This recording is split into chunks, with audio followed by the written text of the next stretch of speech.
Terdapat lebih daripada 200 jenis limfoma.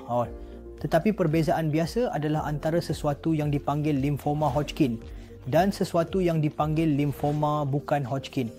Penentuan ini berdasarkan penanda protein yang terdapat pada permukaan sel limfoma yang tidak normal. Berdasarkan ujian yang dipanggil IHC atau immunohistokimia, kita membezakan antara limfoma Hodgkin dan limfoma bukan Hodgkin. Ini juga penting kerana implikasi rawatan.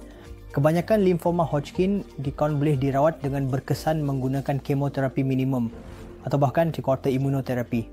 Manakala apabila kita bercakap tentang limfoma bukan Hodgkin, asas rawatan untuk limfoma bukan Hodgkin adalah terapi sasaran bersama dengan beberapa jenis kemoterapi. Terima kasih.